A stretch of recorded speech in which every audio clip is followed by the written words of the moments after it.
Em, entonces, como les había comentado, en esta sesión vamos a empezar a resolver, bueno, no empezar a resolver todo el examen parcial de la primera unidad de Estadística 2 del año pasado.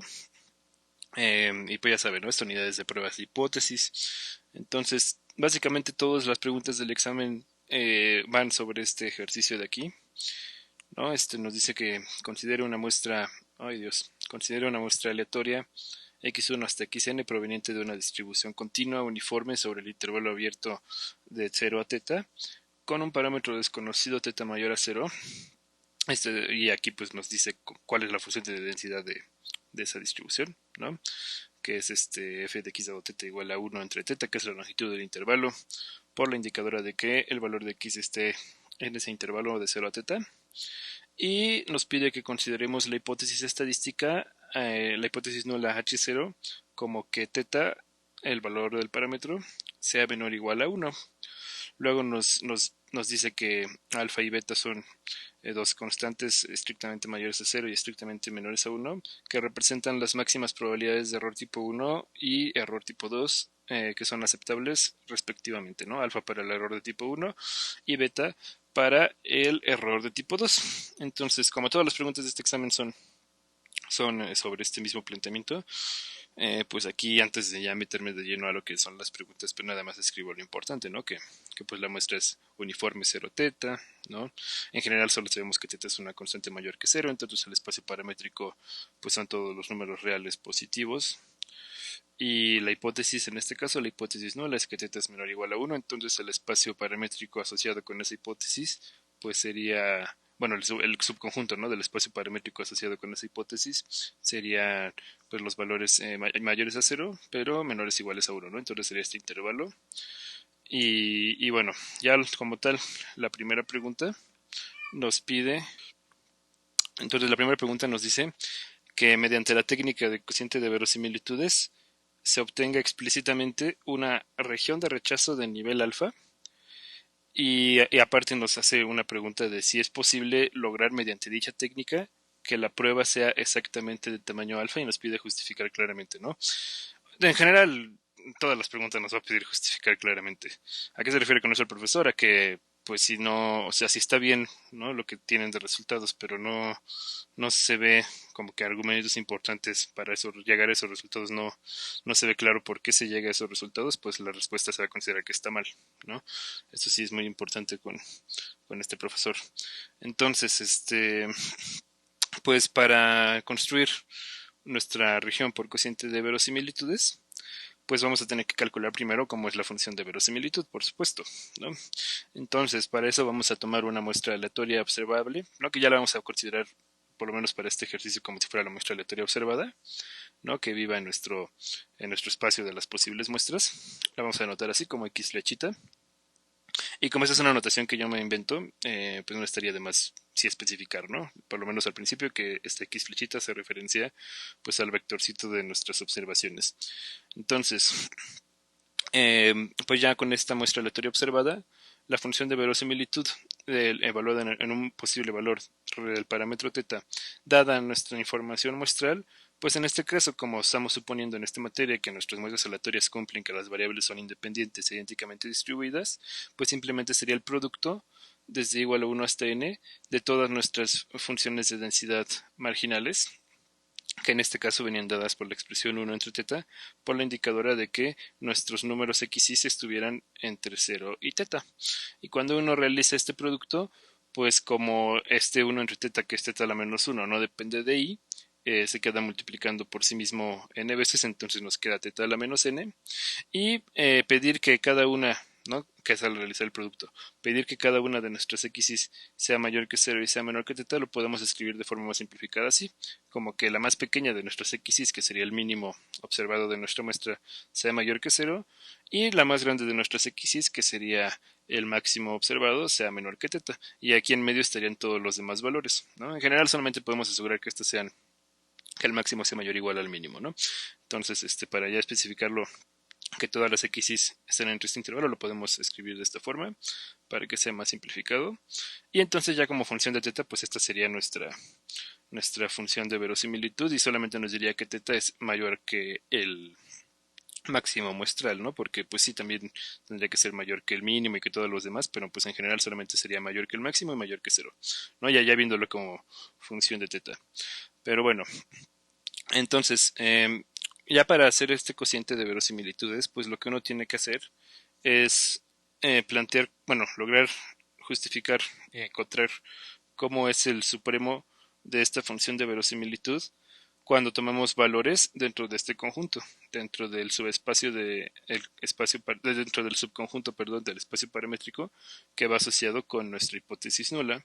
Y también tenemos que ver cómo es el supremo de esta función de verosimilitud cuando ya estamos considerando valores de teta, sobre todo el espacio paramétrico. Y ya con estos dos números, con dos esos supremos, ya podemos realizar nuestro cociente.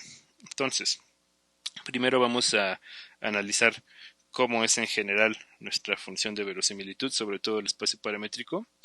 Y pues para que ya sea más corto y más directo la forma de escribirlo, pues podemos analizarlo por dos casos, ¿no? Primero podemos darnos cuenta de que si el verdadero valor de teta estuviera por debajo de nuestro, bueno, no el verdadero valor de teta, más bien, si en esta función, ¿no? Consideramos un valor de teta menor o igual a nuestra observación del máximo muestral, perdón, pues entonces esta indicadora de aquí se volvería cero para ese valor de teta que nosotros estuviéramos proponiendo que cumpliera esto. Entonces, como esa indicadora de aquí se haría cero por esta parte de aquí, pues entonces ya en general la función de verosimilitud evaluada en ese valor de teta también va a tomar el valor de cero, ¿no? Y pues esto depende de cuál sea nuestra constante que ya vayamos a haber observado, que sea nuestro máximo muestral, pero como estamos suponiendo que es una muestra aleatoria ya observada, pues si esto ya es a final de cuentas es solo un número, y entonces, pues ya no, antes de ese número, nuestra función de verosimilitud sí va a ser una constante, va a ser la constante cero, ¿no? Pero ya en el otro caso, cuando nuestro valor de la función de verosimilitud tome un valor por encima de nuestro máximo observado, pues entonces ahora esta indicadora ya no se va a hacer cero, sino que se va a hacer uno porque esta condición de aquí ya ese valor de teta lo va a satisfacer y entonces simplemente nos va a quedar un 1 multiplicado por esta expresión y así la función de verosimilitud adelante de este valor va a valer teta a la menos n, ¿no? Entonces, bueno, para ya darnos una idea de gráficamente cómo se comportaría, pues podemos, bueno, aquí ya sabemos que va a ser una constante, ¿no? Ahí sí es fácil. Aquí tenemos que analizar, pues, qué tipo de función sería. Entonces, una forma muy sencilla de justificarlo claramente pues sería analizando en esta parte nada más, ¿no? Para estos valores, pues es la derivada de esta función, porque entonces si sabemos cómo es la derivada, si es positiva, si es negativa, pues ya podemos saber si la función crece o decrece, o si tiene puntos críticos, etcétera, ¿no? Entonces, para un valor de teta, ¿no? Que ya cumpla esto, que esté en general ya en este intervalo, ¿no? En el intervalo de nuestra observación del máximo muestral hacia infinito, pues aquí sí ya va a tener sentido considerar la derivada, porque en ese intervalo esta función definida mediante esta regla de correspondencia es una función que claramente es diferenciable, y entonces pues ya obteniendo la derivada, se obtendría que L' de teta dado la muestra, pues sería la derivada de esta expresión de aquí con respecto de teta, y eso pues ya con la reglita de la derivada de una potencia, nos queda menos n, ¿no? Que sería la potencia, multiplicado por, aquí tengo un error, multiplicado por menos n menos, bueno, por teta a la menos n menos 1, ¿no? Me había faltado ahí un signo menos, pero la conclusión sigue igual, ¿no? Porque a final de cuentas, teta estamos suponiendo desde el principio del modelo que es una cantidad estrictamente positiva, y si le elevamos a lo que sea, en particular este número, pues va a seguir siendo estrictamente positiva.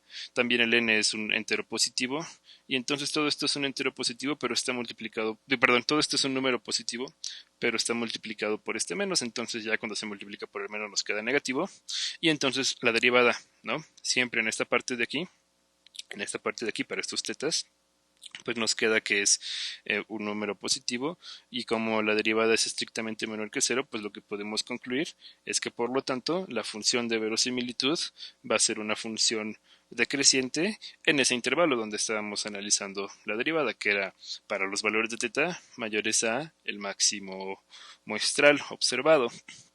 Entonces ya gráficamente pues vamos a tener algo de este estilo, ¿no? graficamos, ¿no? La función de verosimilitud sobre los valores que puede tomar, bueno, sobre los valores de su argumento, que en este caso es el espacio paramétrico, que son todos los tetas a partir del cero, ¿no? Aquí por eso lo pongo abierto, de aquí en adelante. Y pues como analizamos primero, antes del valor, ¿no? Si teta es menor o igual al valor de nuestro mínimo, perdón, de nuestro máximo muestral observado, pues ahí vale cero, entonces ahí es una constante cero, nada más lo pintamos aquí como la recta, ¿no? Que vale cero siempre. Y ya por lo que analizamos con la derivada, pues podemos asegurar que en la parte de adelante, ya a partir de este valor ya abierto, ¿no? Porque lo tomamos aquí que ya era estrictamente mayor, pues entonces ya va a ser una función estrictamente decreciente, ¿no? Que, bueno, se podría poner a analizar si es cóncava o convexa, pero eso sí, quizás ya sería una exageración y una pérdida de tiempo. Pero bueno, va a quedar una función decreciente, entonces como solo es un esbozo, ¿no? Un bosquejo, pues ya lo pintamos así, ¿no? Nos da igual si es cóncavo o si es convexa, el punto es que es decreciente. Y entonces, pues ya, ¿para qué estamos haciendo todo este análisis? Porque justamente lo que queremos es analizar cómo se van a comportar los supremos de esta curva, ¿no? Los valores que sean mayores o iguales a todos los valores de esta curva, ¿no? En ciertas regiones. Entonces, de esta forma primero tenemos que obtener el supremo sobre todo el espacio paramétrico de esa curva. Entonces sería justamente este supremo, el supremo sobre los tetas mayores que cero, que son los tetas del espacio paramétrico de la función L de teta dada nuestra información muestral. Y pues podemos analizar que el supremo justamente, bueno, obviamente los valores que están a partir de xn hacia la derecha, pues ya son mayores que los valores que están a la izquierda, porque los que están a la izquierda son cero y los que están a la derecha son estrictamente mayores a cero. Pero si uno ya quiere considerar un valor que acote a todos los valores de esta curva, pues entonces tendría que tomar justamente esta altura, ¿no? Donde se tiene este puntito abierto, que justamente la altura sería la correspondiente a el máximo muestral, pero elevado a la menos n. ¿Por qué esa cantidad? Porque pues sería como justamente hacer la continuación de esta función, ¿no? Que se fuera como ya hacia la izquierda, pero ya con esta expresión de aquí. Y entonces pues justamente ahí tendríamos que sería evaluada esta función, pero ya haciendo la continuación con el valor de aquí de teta, ¿no? Que sería justamente el máximo muestral, ¿no? Entonces, en este caso pues no es un máximo, sí es un supremo porque la función como tal nunca toma ese valor, pero sí es el valor que ya acota a todos y que es la mínima cota superior de todos los demás valores que sí toma la función, entonces sí ya sería justamente ese supremo, y pues ya lo escribimos así, ¿no? Que el supremo directamente pues es este valor de aquí. Y además, el otro supremo que tenemos que considerar para nuestro método, pues es ahora ser el supremo, pero sobre los valores de teta que están asociados a nuestra hipótesis, ¿no? Que en este caso serían tetas mayores estrictos que cero y menores iguales a 1. Entonces, si hacemos ese supremo, ¿no? Ahora sobre los tetas que están entre 0 y 1, de esa misma función, L de x dado la muestra, pues podemos analizar que hay dos posibles casos. Y todo depende de cómo se comporte este valor, el máximo muestral, con respecto del valor de 1, porque nosotros, pues, aunque teóricamente ya en la práctica ya vamos a saber esto, como lo estamos planteando en general para una muestra arbitraria, pues no podemos estar seguros si este máximo muestral se queda por arriba o por debajo de 1. ¿Por qué es importante hacer la comparación contra 1? Porque justamente es importante hacerlo comparando el máximo muestral con 1 porque pues justamente ese valor de 1 es el que aparece aquí delimitando nuestra hipótesis, ¿no? ¿Y por qué con el máximo muestral? Porque el máximo muestral es el que nos determina dónde cambia el comportamiento de nuestra función de verosimilitud, en este caso en particular. Entonces, podemos darnos cuenta de que, por ejemplo, si el verdadero valor de 1 se quedara a la derecha, ¿no? Se quedara por aquí a la derecha del valor de nuestro máximo muestral, pues entonces nosotros quisiéramos considerar cuál es el supremo de esta curva para todos los valores entre 0 y 1, ¿no? Entonces sería entre 0 y aquí donde aparecería bueno, el verdadero valor, bueno, el valor de 1 que quedaría por delante del valor del máximo muestral. Entonces en ese caso, pues el supremo de nuestra función de verosimilitud todavía va a ser este mismo, porque todavía va a haber un cachito, ¿no? De aquí hacia a la izquierda, todavía va a haber un cachito de la curva donde sí tome valores positivos. Y entonces, pues ya para lograr obtener el supremo, ¿no? De esos valores positivos, va a ser justamente el mismo de aquí, ¿no? Porque la función es decreciente. Entonces, en ese caso, si el verdadero valor bueno, no el verdadero valor, más bien si el valor de de nuestro máximo observado es menor a 1, pues ya no, por lo que estamos platicando, quedaría que el supremo de esta función pues todavía alcanzaría a hacer esa misma expresión, ¿no? El máximo muestral elevado a la menos n. Pero por otro lado, si el valor observado de nuestro máximo se quedara ahora a la derecha de 1, ¿no? Si 1 se queda a la izquierda, pues entonces 1 estaría como por aquí, ¿no? Donde puse la flechita roja. Y entonces, pues ahí la función de verosimilitud, si fuera de aquí de 0 a 1, pues siempre valdría 0. ¿No? Ya no alcanzaría a tomar valores positivos. Entonces el supremo de 0, pues a final de cuentas es 0, porque son puros valores 0, entonces sí, ¿no? Su supremo es ese mismo. Y entonces, si es ese caso en el que el máximo muestral observado es mayor o igual a 1, ¿no? Se queda 1 a la izquierda, pues entonces, como la función de verosimilitud solo vale 0, pues ya su supremo sobre estos valores va a ser 0. Y entonces, pues ya lo que nos dice nuestro método de cociente de verosimilitudes es que nos fijemos en un estadístico que se llama lambda de, bueno, lo denotamos como lambda de x, que es nuestro cociente, que justamente es tomar el supremo de la función de verosimilitud sobre los valores de teta que representan a nuestra hipótesis, que sería esta cantidad que obtuvimos por casos, entre el supremo sobre todos los valores de teta de nuestro espacio paramétrico, que sería siempre esta cantidad de aquí. Entonces, si hacemos ya ese cociente, sería dividir esto de azul que tenemos entre esto de rojo que tenemos aquí. Y entonces cuando dividamos en el primer caso, cuando xn es menor a 1, pues nos quedaría la misma cantidad en el numerador y el denominador, y entonces ya se simplificaría.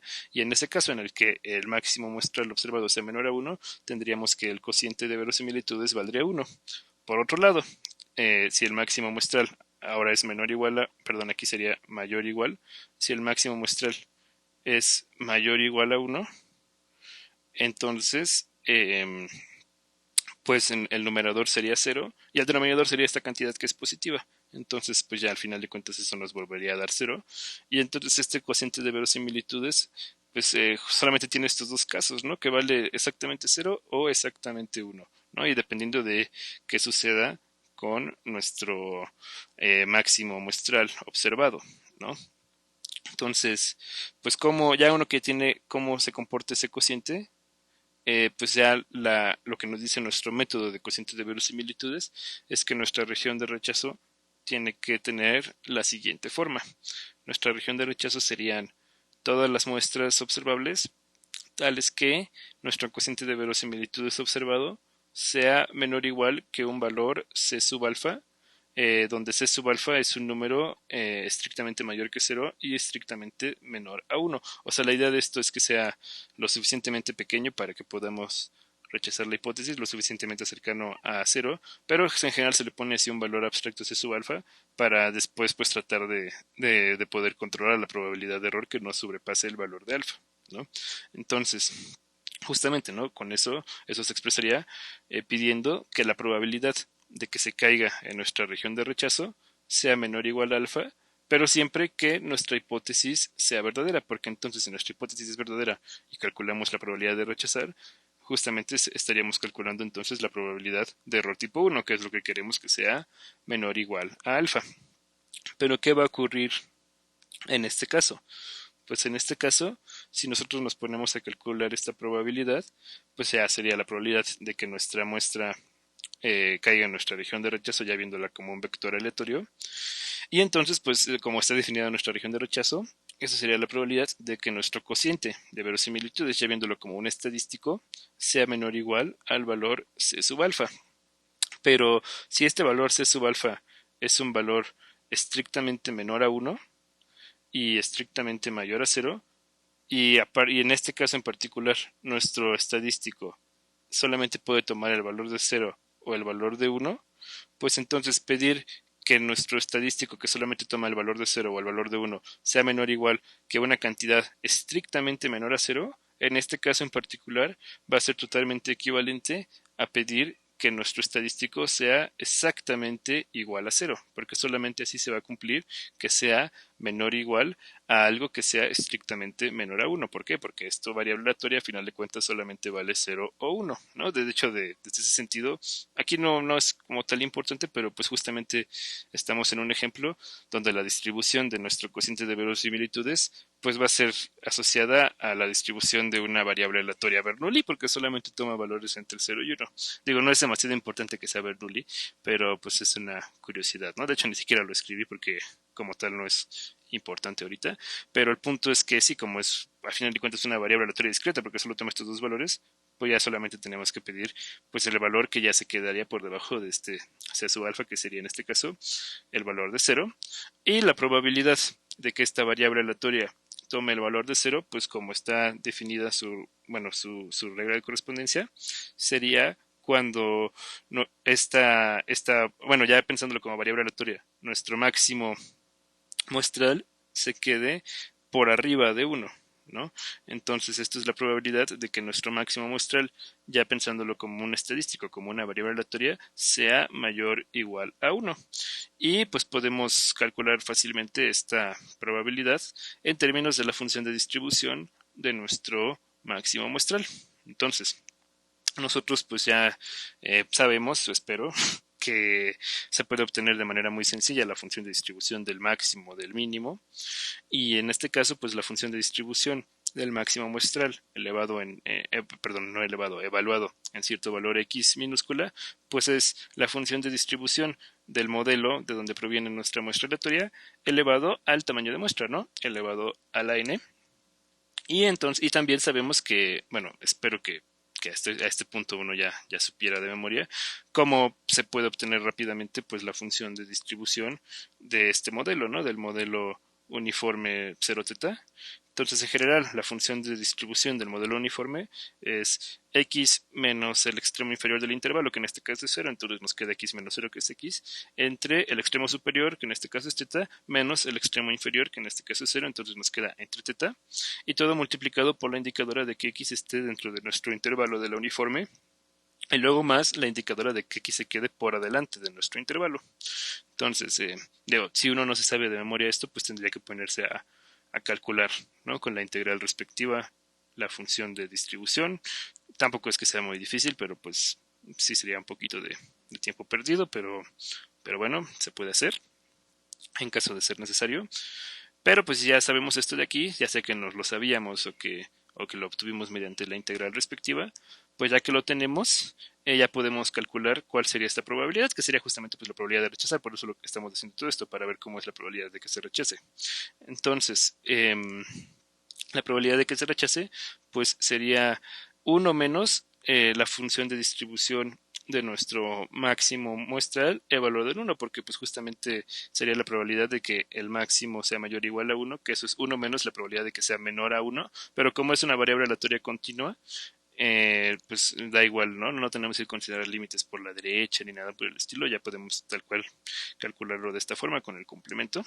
Y entonces esto de aquí pues ya lo tenemos como sería mediante esta expresión de aquí arriba, ¿no? Nos quedaría entonces que esta probabilidad es 1 menos la función de nuestro modelo evaluada en 1 y luego todo eso elevado a la n, pero si estamos suponiendo, ¿no? Ya asumiendo que nuestro verdadero valor de teta es menor o igual a 1, pues entonces cuando nosotros evaluemos en 1, pues caeríamos aquí, ¿no? 1 sería pues mayor o igual a teta, entonces el 1 caería en esta indicadora, en este caso de aquí, y entonces tendríamos que pues esta función de distribución evaluada en 1 sería simplemente la indicadora de que 1 sea mayor o igual a teta, que sería 1, y entonces sería 1 a la n, que a final de cuentas es 1, y entonces esta probabilidad nos quedaría 1 menos 1, que es 0.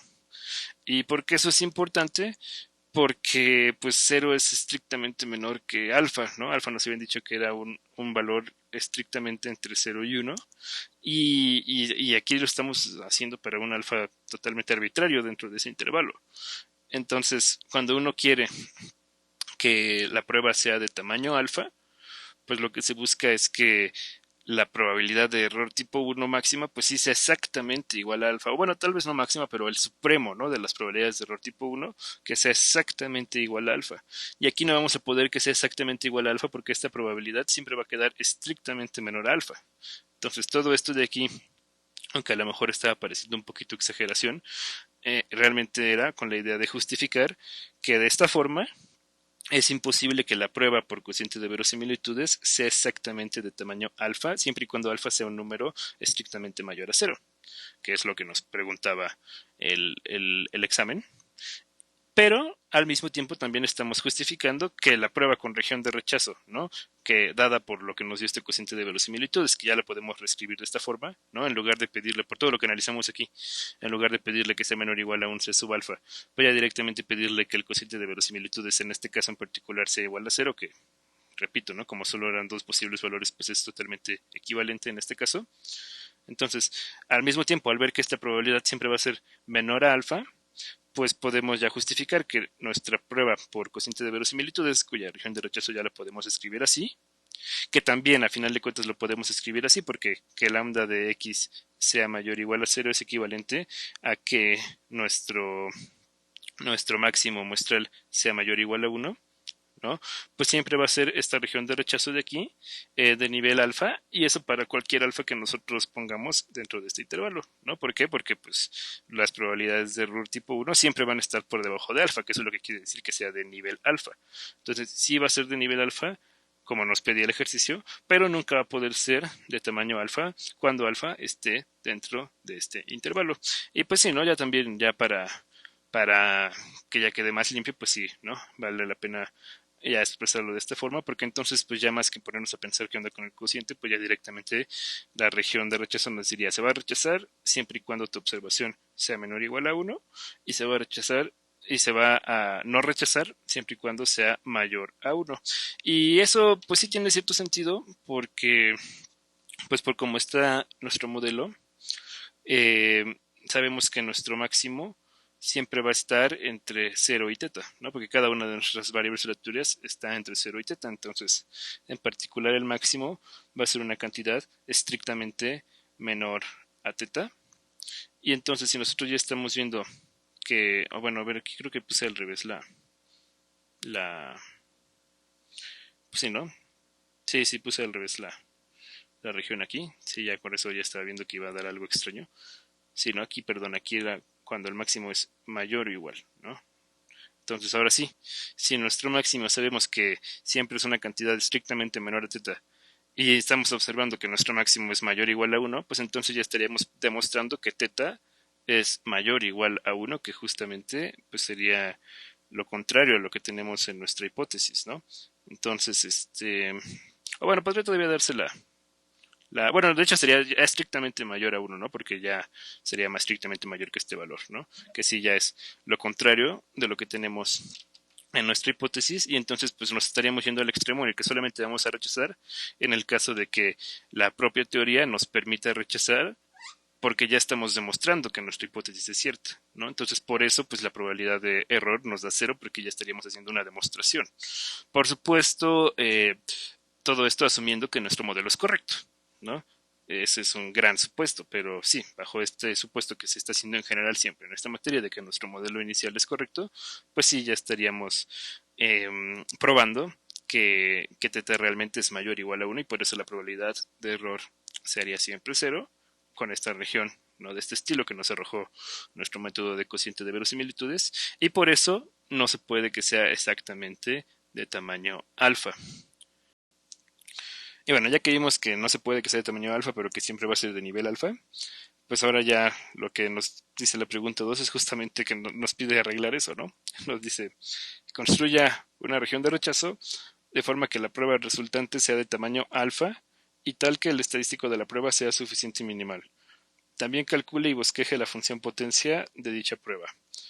Entonces, pues es la misma hipótesis, la misma distribución, ¿no? Todo es lo mismo, solo que ahora nos pide hacer una prueba que sí sea de tamaño alfa, ¿no? Que así se pueda que el supremo de las probabilidades de error tipo 1 sea de tamaño, sea exactamente igual a alfa. Entonces, para esto, pues nos pide ya tal cual que el estadístico de la prueba sea algo que sea suficiente y minimal. Entonces, pues si no uno no se sabe de memoria cuál es el estadístico suficiente minimal en esta distribución, pues puede rápido utilizar el teoremita para encontrar estadísticos suficientes minimales, que es muy sencillo. Para eso necesitamos ver cómo es la función de densidad conjunta de nuestra muestra aleatoria, evaluada en cierta muestra aleatoria observable. Y pues nosotros ya hicimos un cálculo parecido, ¿no? Ya hicimos el cálculo de cómo era la función de verosimilitud, que básicamente la regla de correspondencia va a ser la misma, solo que cambiamos qué estamos viendo como variable y qué estamos viendo como constante, ¿no? Entonces nos va a quedar básicamente lo mismo, ¿no? Va a ser teta a la menos n, solo que estoy ya viéndolo como una constante.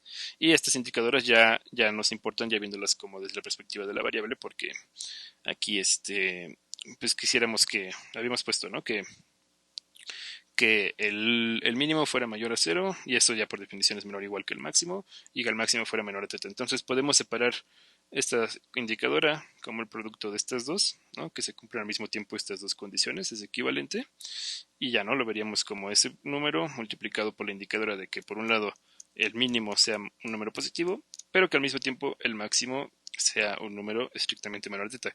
Mínimo y máximo de qué? Pues de los valores de nuestro vectorcito de x y, ¿no? Por supuesto. Y entonces ya para obtener un estadístico suficiente minimal, lo que uno tiene que plantear es tomar dos muestras observables, ¿no? Una de x y otra de y, y a realizar este cociente, ¿no? El cociente de esta función de densidad evaluada en las dos muestras distintas. Y pues cuando realizamos el cociente, estos valores constantes teta a la menos n van a aparecer tanto en el numerador como en el denominador, entonces se va a simplificar en un 1 y ya simplemente nos van a quedar estos dos cocientes de aquí, ¿no? El primero con estas indicadoras de que los mínimos muestrales de las dos muestras sean mayores a 0 y el segundo cociente de que la indicadora de que los máximos sean, aquí lo puse mal, sean menores a teta, déjenlo corrijo rápido, de que los máximos sean menores a teta. Y entonces lo que tenemos que analizar es cuando este cociente no depende de teta. Entonces en esta primera parte no aparece teta, solamente aparece en la parte de aquí. Y pues entonces ya ese cociente no depende de teta, si solo si, pues estos dos números, ¿no? El máximo muestral de las x y el máximo muestral de las y son el mismo para que entonces estas indicadoras sean la misma. Y entonces ya esa función, bueno, ese cociente no dependería de teta, si solo si esas dos cantidades son iguales. Y lo que nos dice nuestro teoremita que estamos utilizando es que si esto de aquí ocurre, pues entonces la transformación que nos habla, ¿no? Estas cantidades, que sería tomar el máximo, pues ya pensándolo como estadístico, va a ser un estadístico suficiente minimal para teta, ¿no? Entonces ya este sería el estadístico que podríamos utilizar en la prueba, ¿no? O algo que sea una transformación inyectiva de este estadístico, también lo podríamos utilizar, ¿no? Pero pues ya para que sea simple, pues ya tal cual podemos tomar el máximo, porque aparte pues uno ya sabe bueno, no necesariamente, pero uno pues puede checar, que aquí no valdría la pena hacerlo, pero uno pues puede analizar que este aparte nos sirve como un estimador puntual de teta, ¿no? Entonces, de hecho es el estimador máximo verosímil para teta. Entonces, pues esa parte que es un buen estadístico porque es suficiente minimal, pues también le podemos hallar cierta lógica por el hecho de que sea un estimador puntual. Y entonces, como aquí ya no nos está pidiendo un método como tal, pues ya hay que hacerlo por pura intuición para que sea más sencillo. Bueno, entre comillas, más sencillo, por supuesto. Y entonces, pues para nuestra hipótesis nula en la que teta es mayor o igual a 1, proponemos como región de rechazo, por ejemplo, esto de aquí, ¿no? Vamos a rechazar si nuestra muestra es una muestra tal que el máximo observado de nuestra muestra sea mayor o igual que cierta cantidad. ¿Por qué tiene sentido hacer eso? Porque, pues uno, cuando rechazaría esto de aquí, esperen, ay, lo escribí mal otra vez, perdón, estoy escribiendo mal todas las desigualdades. Sí, nuestra hipótesis en realidad es esta, ¿no? Ah, ya, así sí tiene sentido. Nuestra hipótesis era que teta fuera menor o igual a 1. Y entonces sí, ¿cuándo tiene sentido que esto pues no nos dé confianza de decir que si fuera cierto, nos diera la confianza de decir que ya fuera falso para rechazarlo? Pues cuando una aproximación de teta se quede pues muy a la derecha, ¿no? O sea, que se quede idealmente a la derecha de 1, ¿no? Que ya que ya no se quede por debajo de 1, ¿no? O bueno, en general, pues vamos a pedir que se quede muy hacia la derecha, ¿no? Ahorita no nos vamos a preocupar tanto de si se queda antes o después de 1, pero si se queda como muy a la derecha, no muy cercano hacia cero, que sería como el valor mínimo que puede tomar, pues no nos daría tanta confianza de que esta hipótesis fuera cierta. Entonces pues ya esa idea de que se quede muy a la derecha lo expresamos así, ¿no? Como que se quede a la derecha de cierto valor crítico, que es el que vamos a tener que buscar. Y en general, pues ahorita solo le vamos a pedir al valor crítico que sea un número mayor a cero. Ya lo vamos a analizar si queda menor a uno, mayor a uno, ¿no? Y no estoy aquí siendo exigente porque luego por ser demasiado exigente te quedan justamente cosas como la que nos quedó en el inciso pasado, ¿no? En el ejercicio pasado, que sí era una región de rechazo que tenía sentido, pero que sí iba a los extremos, ¿no? Que solamente rechazaba o aceptaba con probabilidad de cero de equivocarse, ¿no? Entonces, como aquí sí queremos tener una probabilidad positiva de equivocarnos, porque nos pide que sea de tamaño alfa, pues en general solamente vamos a pedir esto de aquí para que sí tenga sentido nuestro planteamiento, y ya luego analizamos si nos queda menor o mayor a uno. Entonces, pues ya habíamos más o menos platicado cómo se obtenía la función de distribución de este estadístico, que ya vimos que es suficiente minimal. Entonces pues perfecto, porque es el que también estábamos usando en el ejercicio anterior. Y pues si ya lo escribimos, ¿no? Era esta cantidad de aquí, pero elevada a la n. Entonces lo podemos elevar a la n por casos, porque estas indicadoras son de una partición, ¿no? A final de cuentas. Entonces simplemente sería tomar este primer caso y elevarlo a la n, y luego el segundo caso, que es un 1 aquí, y elevarlo a la n, y entonces ya la función de distribución del máximo sería el primer caso, que era x entre θ elevado a la n, por la indicadora del primer caso, más el segundo caso, que es 1 elevado a la n, que vuelve a ser 1, y ya, ¿no? La indicadora del segundo caso. Y entonces, pues como en este ejercicio nos pide que al final de cuentas eh, vamos a tener que hacer un bosquejo de nuestra probabilidad de rechazar, que es nuestra función potencia, pues de buena vez podemos ir analizando cómo va a quedar, porque eso también nos va a ayudar pues a poder ver cómo se acota la probabilidad de error tipo 1. Y nuestra función potencia para nuestra región de rechazo, evaluada en un valor θ, que sería como el verdadero valor del parámetro que se consideraría para los cálculos, pues va a ser, por definición de función potencia, la probabilidad de que se rechace, que sería la probabilidad de que nuestro mínimo fuera mayor o igual a R de alfa, que es el que vamos a querer hallar después. Y eso pues lo podemos calcular con este complemento, ¿no? 1 menos la probabilidad de que nuestro mínimo sea estrictamente menor a R de alfa. Y esto pues ya como nuestro mínimo es de una distribución continua, uno puede ver que esto es continuo, no es difícil. eh, bueno, se ve de ojo, ¿no? Si lo evalúas, donde podría tener discontinuidad sería en el 0 y en el θ, ¿no? Y si evalúas aquí esto en θ, pues sí te queda que es 1, entonces sí coincide con el límite por la derecha, que sería evaluándolo aquí. Y si lo evalúas en 0, sí te queda que es 0, y sí coincide con el límite por la derecha, que sería evaluándolo aquí, ¿no? Entonces este sí es continua, y entonces pues ya esto lo podemos calcular directamente con esta función de distribución. Y también lo tendríamos que analizar pues por posibles casos, porque de entrada no sabemos cómo sería este valor de R sub alfa con respecto del verdadero valor de teta. Entonces, si el verdadero valor de teta se queda por arriba de R sub alfa, si R sub alfa se queda por debajo, pues entonces R sub alfa, al evaluarlo en esta expresión en lugar del X, se quedaría en este caso de aquí, ¿no? Y entonces al hacer 1 menos eso, pues nos quedaría 1 menos R sub alfa entre teta elevado a la n. Pero por otro lado, si tuviéramos que el verdadero valor de θ se quedara por debajo de nuestro valor R sub alfa, tendríamos que R sub alfa, al evaluarlo en esta función, caería en este caso de acá, y entonces ahí valdría 1, ¿no? Entonces tendríamos 1 menos 1, que pues nos da el valor de 0. Entonces en general nuestra función potencia va a tener esta forma de aquí, pero pues va a depender cuando cambie su comportamiento en este valor, ¿no? De R sub alfa, que todavía no lo hallamos y lo queremos hallar. Entonces, vamos a ver, ¿no? Por qué nos sirve ya tener la función potencia desde el principio. Porque, pues si ya queremos calcular eventualmente la probabilidad de error tipo 1, pues a final de cuentas va a ser esta función potencia, que es la probabilidad de rechazar, pero pues, restringida a cierta región, ¿no? A la región donde sea nuestra hipótesis. Pero antes de meternos a eso, pues podemos analizar también con el fin de que al final de cuentas la vamos a bosquejar, cómo se comporta nuestra función potencia en esta parte de aquí, porque en la parte de abajo pues ya vimos que es una constante, ¿no? Es la constante cero. Pero en la parte de arriba pues también habría que ver cómo sería su curva.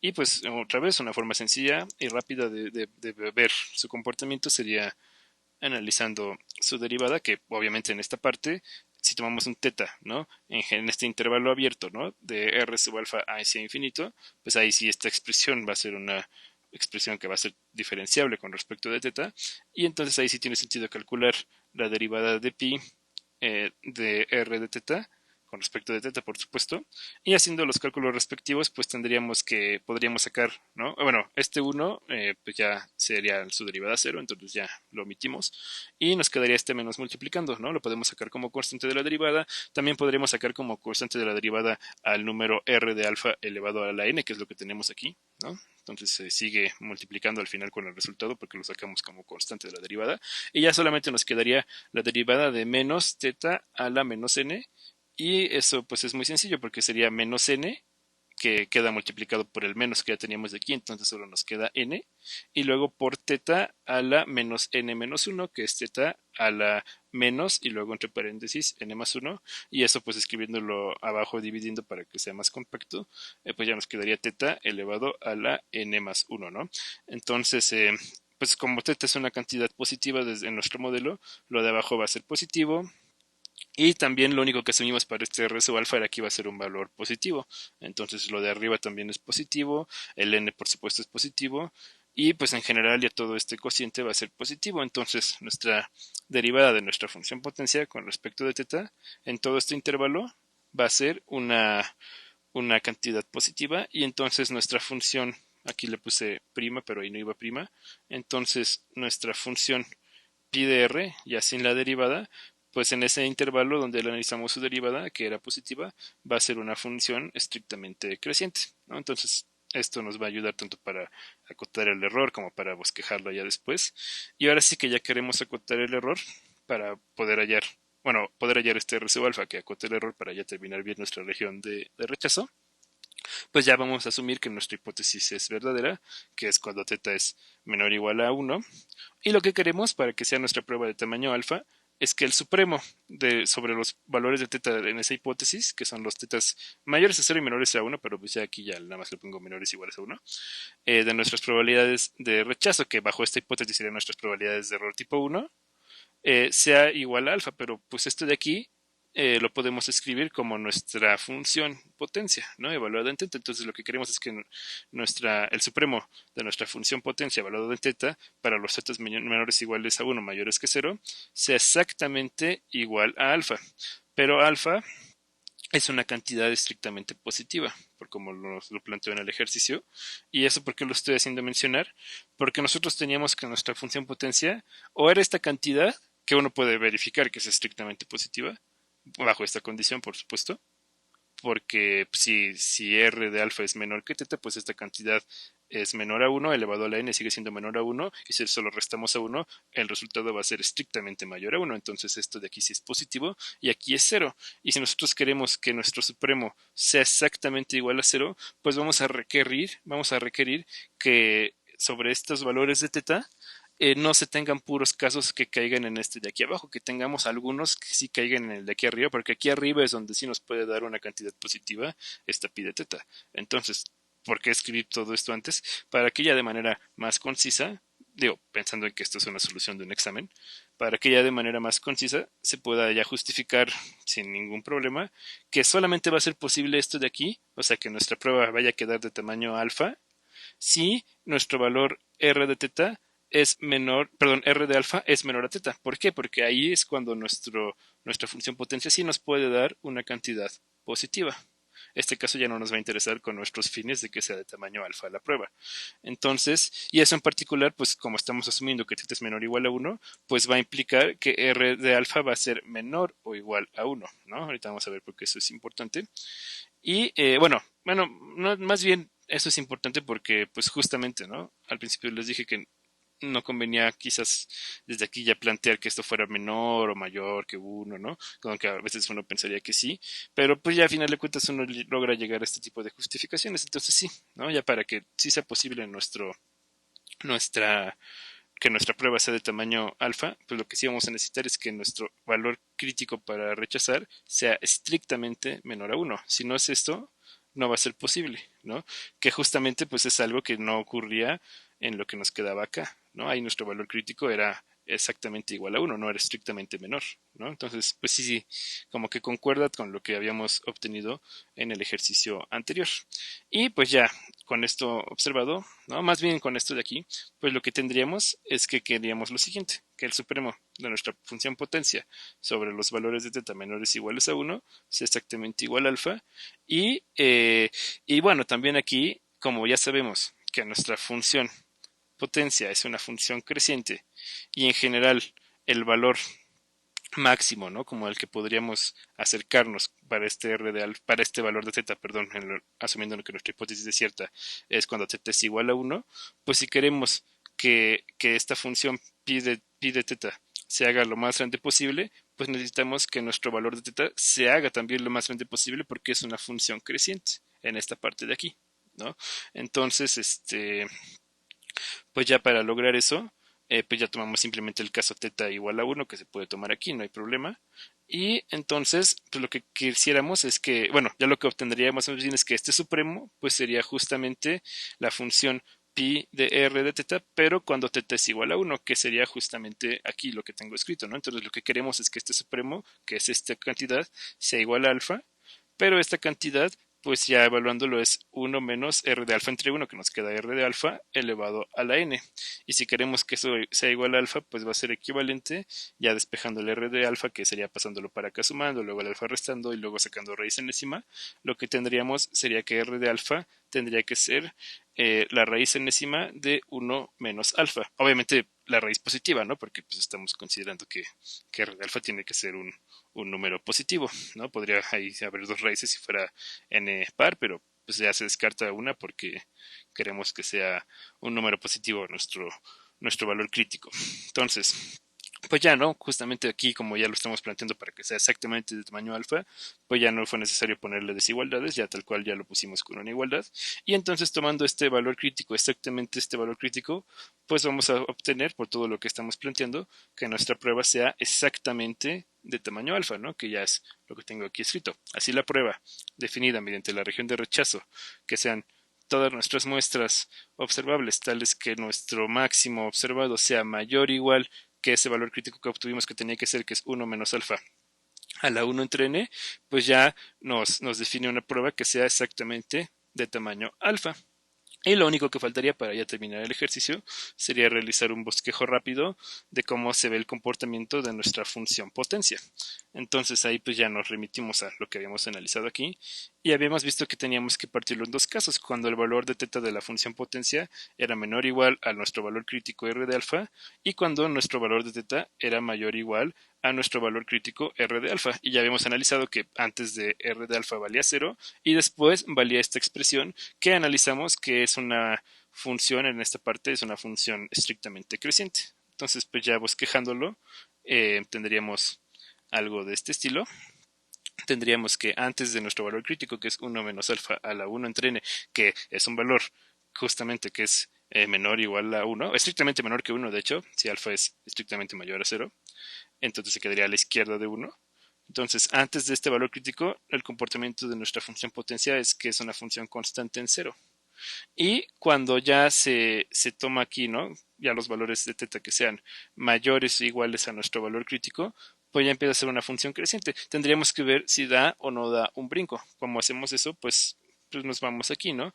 Si aquí evaluamos justamente cuando teta es igual a r de alfa, que sería como tomar el límite, eh, pues entonces nos va a quedar r de alfa entre r de alfa, que es 1, y nos va a quedar 1 menos 1, que es 0. Entonces aquí pues sí no da ningún brinco y ya queda así, de esta forma. Se continúa naturalmente, continuamente ya creciendo. Y también podemos analizar, ahora sí que de puro ojo, que si nosotros hacemos que teta vaya creciendo y creciendo, o sea, si hacemos que teta tiende hacia infinito, pues esta cantidad de aquí va a tender hacia cero y entonces el límite cuando teta tiende a infinito va a ser 1. ¿Eso qué quiere decir? Que la función se va pegando asintóticamente hacia la altura de 1, ¿no? Entonces, pues ya, ¿no? En un buen bosquejo de la gráfica, pues esperaría que tanto se hiciera notar que la función es continua, como que se hiciera notar que la función va asintóticamente hacia 1, pero pues eso ya a nuestro nivel pues es algo que es muy sencillo de verificar. Y pues ya no solamente sería hacer el dibujito con cierto cuidado, ¿no? Ya, ¿no? Lo de ver si es cóncavo o convexa, eso sí ya sería una exageración. Yo así me puse a ver si, que sí tenía esta forma, ¿no? Pero eso ya fue porque yo tenía todo el tiempo del mundo, ¿no? Ustedes pues ya solamente dibujan ahí una función creciente, ¿no? Ya si la ponen aquí que no es así, que toma como la otra forma, pues no, podría estar mal si te pones muy estricto, pero no se las pondrían mal porque pues solamente se pide un bosquejo, ¿no? No, tampoco hay que exagerar. Entonces, digo, lo importante realmente era que aquí pues no da un brinco y que pues justamente desde aquí sí es cero y que después es positiva y que aparte se va pegando hacia uno. Y tiene sentido que no se pase de uno porque al final de cuentas esto es una probabilidad, ¿no? Entonces la probabilidad pues no puede estar por encima de uno, ¿no? Por eso. Y bueno, esto ya sería entonces la respuesta de la segunda pregunta, ¿no? Ya tuvimos una región de tamaño alfa y ya graficamos la función potencia de esa región, tomando en cuenta todos los detalles importantes de esa gráfica. Y entonces ahora continuando con el ejercicio anterior, bueno, más bien, ¿no? Ya la tercera pregunta nos dice, continuando con el ejercicio anterior, proponga ahora una región de aceptación para la hipótesis nula H0, tal que la máxima probabilidad de error tipo 2 sea igual a un valor dado beta entre 0 y 1. Entonces, pues uno pensaría, no inventes, qué horror, tengo que hacer exactamente lo mismo, ¿no? Y era mucho. Pero no tanto porque aquí no te está pidiendo como tal que pues, grafiques la función potencia, ni nada por el estilo. Y tampoco te está pidiendo, más o menos sí lo está dando a entender, pero no te está pidiendo explícitamente que justifiques que sea de tamaño beta, ¿no? Entonces, pues ya solamente te pide que la probabilidad de error, su máximo valor sea de beta, ¿no? O sea, no, digo, técnicamente sí es la misma pregunta, pero por la forma en la que está escrito de entender que a lo mejor ya no se pide tanta justificación en esta tercera y que utilices pues muchas las ideas que tienes en la segunda, porque te dice que continúes con el ejercicio anterior. Entonces, bueno, vamos a hacerlo rápido. Pues ahora, si ya teníamos que nuestro estadístico de la prueba pues era el máximo, vamos a volver a utilizarlo. Y entonces la lógica de nuestra región de rechazo en el caso anterior era que íbamos a rechazar cuando nuestro estadístico de prueba fuera lo suficientemente grande como para que rechazáramos, ¿no? Pero, pero entonces en este caso, ahora para aceptar, pues vamos a aceptar si nuestro estadístico de prueba en lugar de ser grande, si ahora es pequeño, ¿no? Si se va acercando, en este caso hacia cero, que es el valor mínimo que podría tomar teta, ¿no? Si nuestro estadístico de prueba, nuestro máximo, se va acercando hacia cero, pues entonces como este es un estimador de teta, pues uno sí pensaría que pues si esto es cercano de cero, pues entonces efectivamente, ¿no? El verdadero valor de teta va a estar cercano de esto por la derecha, pero pues como si este se pega lo suficientemente a cero, pues el otro, uno pensaría que no se puede ir a muchísimo más adelante que este valor, sobre todo si nuestra muestra es grande, y entonces pues sí, ya uno tendría confianza de decir que efectivamente el verdadero valor de teta es menor o igual a uno, ¿no? Obviamente pues esa es la intuición, vamos a ver que pues sí funciona y que sí podemos acotar la probabilidad de error tipo 2 con una región de ese estilo. Entonces ya escrito, no ya planteado de forma estadística, pues nuestra región de aceptación, ¿no? Que sería como la que concordaría con la región de rechazo que acabamos de construir, pues en este caso sería que vamos a rechazar si nuestra muestra satisface que el máximo observado de nuestra muestra sea menor o igual que cierto valor a sub beta que por las mismas razones que antes, en general ahorita solo lo vamos a pedir que sea un número mayor a uno, ¿no? Ya luego vemos si queda menor a t, menor a uno, mayor a uno o si da igual, ¿no? Entonces, buscamos, en este caso, que la probabilidad de que se acepte nuestra hipótesis sea menor o igual a beta, siempre que teta sea estrictamente mayor a uno, ¿no? ¿Por qué que teta sea estrictamente mayor a uno? Porque ahora queremos calcular la probabilidad de que se acepte nuestra hipótesis, pero bajo el supuesto de que nuestra hipótesis sea falsa, ¿no? Y cuando nuestra hipótesis es falsa, cuando teta es estrictamente mayor a uno, porque nuestra hipótesis es que teta sea menor o igual a uno. Entonces, al calcular esta probabilidad de que se rechace, perdón, de que se acepte nuestra hipótesis, pues por como definimos nuestra región de aceptación, es la probabilidad de que nuestro estadístico, ya viéndolo como variable aleatoria, que es el máximo muestral, sea menor o igual que ese valor crítico para aceptar a sub beta. Y eso pues ya es tal cual es la definición de la función de distribución de nuestro estadístico evaluado en nuestro valor a sub beta, que como ya calculamos en el ejercicio anterior, en este caso sería a sub beta entre teta elevado a la n cuando a sub beta sea menor a teta y mayor que cero, y sería 1 si a sub beta es mayor o igual a teta. Entonces, lo que queremos es que esta expresión de aquí, ¿no? Que no la voy a volver a escribir porque mejor la escribo así, lo que queremos es que toda esta expresión de aquí sea menor o igual a beta para estos casos de aquí, ¿no? Y pues podemos analizar que si por ejemplo tuviéramos que a sub beta fuera mayor o igual a teta, pues tendríamos que esto sería 1. Y nosotros queremos que esto sea menor o igual a beta, que es estrictamente menor a 1. Entonces, para que esto sí fuera menor o igual a beta, no podríamos caer en este caso de aquí. Entonces va a ser necesario que caigamos en este caso de acá, ¿no? Entonces vamos a necesitar que suponer que a sub beta sea estrictamente menor que el verdadero valor del parámetro para poder ya justificar por qué se utiliza esto de aquí. ¿Por qué? Porque insisto, que queremos que esto sea estrictamente menor a beta, bueno, sea menor o igual a beta, es lo que nos pide, ¿no? Que la probabilidad de error no sobrepase beta, y beta estamos considerándolo ya como un valor estrictamente menor a 1. Eso solo va a ser posible en este caso de aquí, y por ende utilizando para los cálculos esta expresión de acá, ¿no? A sub beta entre teta a la n. Entonces, lo que vamos a necesitar va a ser hallar un valor de a sub beta tal que para todos los zetas que nos interesan, que en este caso lo volví a escribir mal, que en este caso sería entonces para todos los tetas mayores a 1, que son los que nos interesan, queremos que esta función de teta, que esta cantidad, ¿no? Que depende de teta, que es a sub beta entre teta a la n, que lo podemos bautizar como g de teta, sea menor o igual a beta. Entonces analizamos muy rápido, otra vez con derivadas, que es la forma más sencilla cuando se puede derivar. Eh, si derivamos esta función, ¿no? Con respecto de teta, para analizarla cómo se puede acotar cuando teta es mayor a 1, pues g' de teta sería en este caso menos n por a sub beta a la n, ¿no? Que sale todo esto como constante y el menos n queda de que queda teta a la menos n, ¿no? Y dividido entre teta a la n más 1.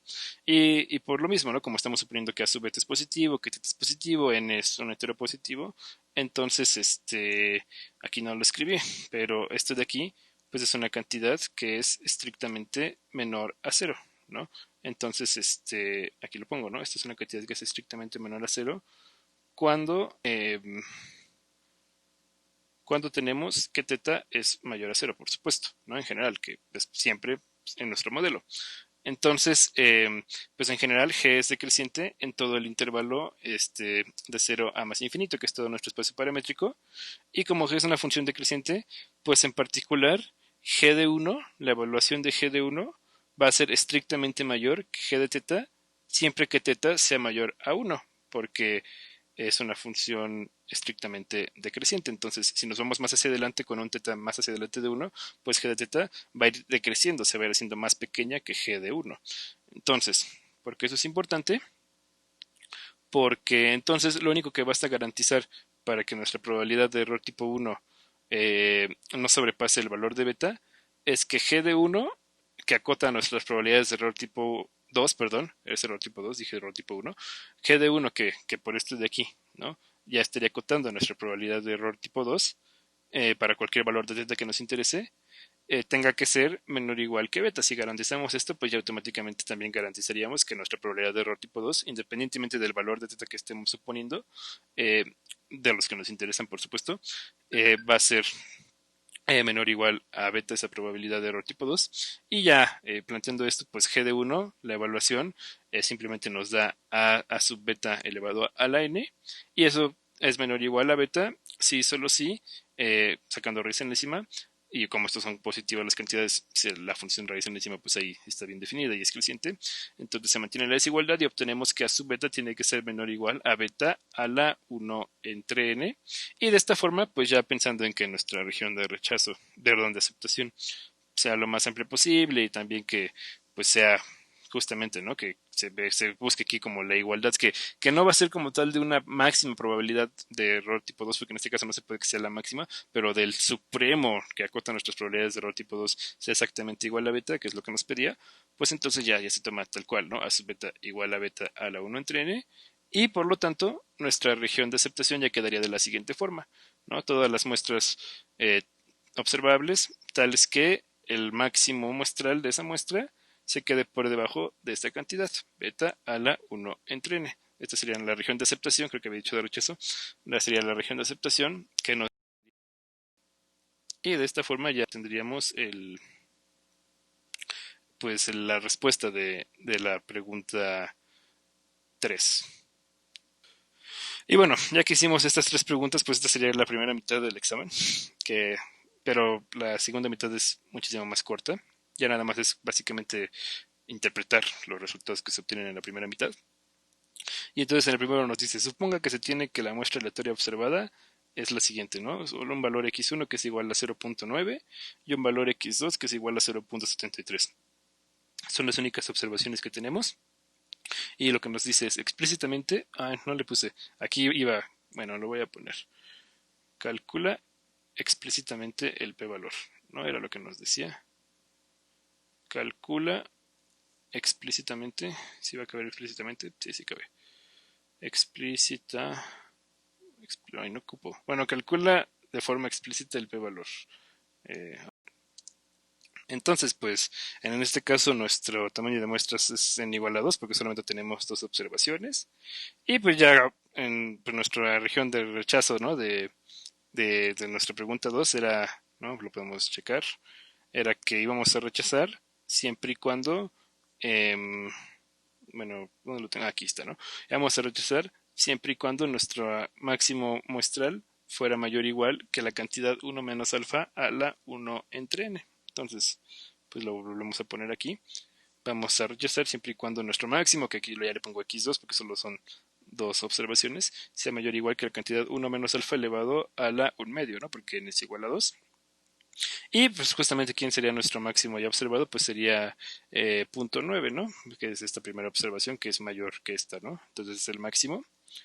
Y pues lo que queremos buscar para calcular el p-valor es hallar un p que esté entre 0 y 1, tal que, bueno, así en teoría lo pondríamos así, tal que pues con ese nivel p, ¿no? Tomándolo como si fuera nuestro alfa, se rechazará la hipótesis. Entonces se tendría que satisfacer esto de aquí y sería, ¿no? Que nuestro máximo fuera mayor o igual a 1 menos P1 elevado a la 1 entre n.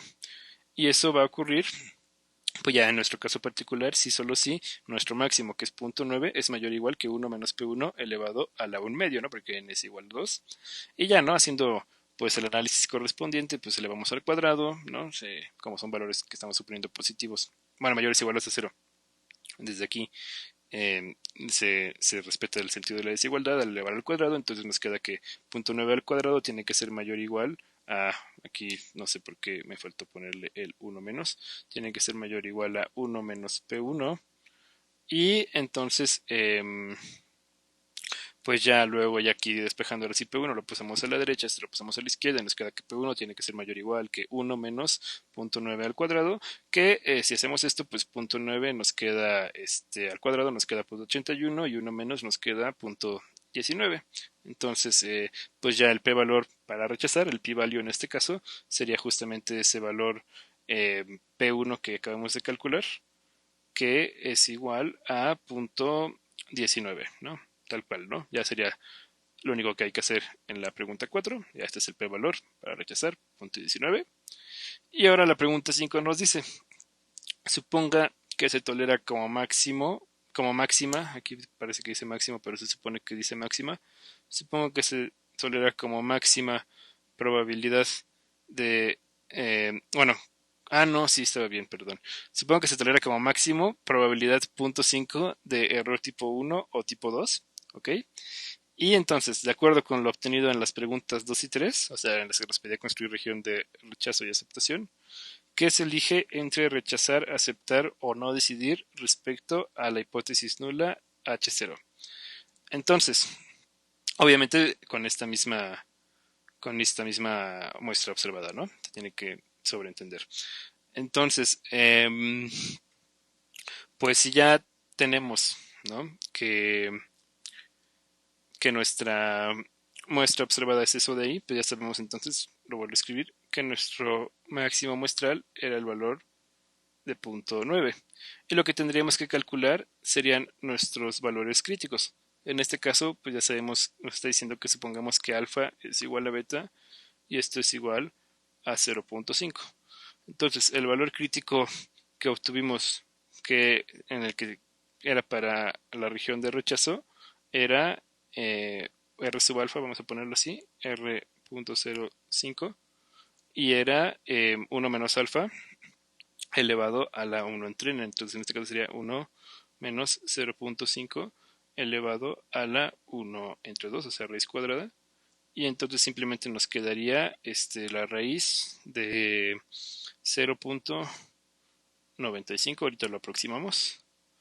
Y en el caso para la región de aceptación, pues nuestro valor crítico para aceptar ya a nivel de 0.05 sería simplemente ese mismo, 0.05 elevado a la 1 medio, que nos quedaría pues ya la raíz de 0.05.